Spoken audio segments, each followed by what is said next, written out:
રંજનબા પિચાડેચા શું સમસ્યા છે? પાણીની બીજી કાંઈ નહીં. કેટલા સમયથી સમસ્યા છે? કેવી તકલીફ પડે?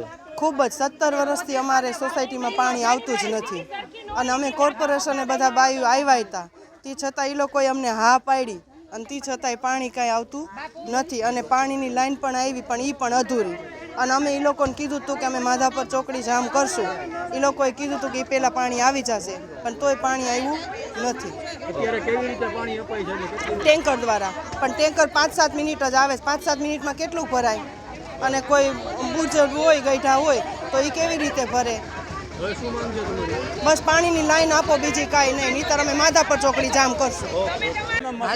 મારું નામ ચંદ્રિકાબેન પંડ્યા.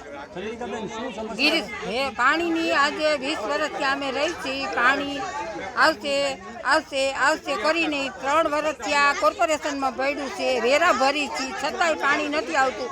નળની લાઈન અધૂરી રહી ગઈ છે. નળની લાઈનમાંય બાકી નથી કાંઈ હવે તોય પાણી આવતું જ નથી અને 10 કે 8 મિનિટ પાણી આપીને વયા જાય ટાંકાવાળા. પૂરું પાણી આપતા જ નથી. કેવી રીતે પાણી આપવામાં આવે? એકાત્રા આપે છે. એક દિવસ આવે એક દિવસ ના ટેન્કરથી ન કેટલી મિનિટ આપે? 8 મિનિટ. દરરોજ? હા આ દરરોજ નહીં એકાત્રા. તમે રજૂઆત કરેલી છે? હા કલેક્ટરમાં રજૂઆત અમે બધાય કલેક્ટરમાં ગયા હતા ગયા વર્ષે પણ કાંઈ થયું નહીં અને લાઈને ખોદાઈ ગઈ છે અત્યારે. શું માંગ છે તમારી? ચૂંટણી આવે છે, મત આપશો કે નહીં? નહીં હવે અમારે સત્યમમાં એક જ થઈ જવું. હવે મત આપવો જ નથી, બહિષ્કાર કરવો છે. હવે નથી આપવાના મત. આટલા દી તો આપ્યો પણ હવે નહીં આપી મત. ઓકે.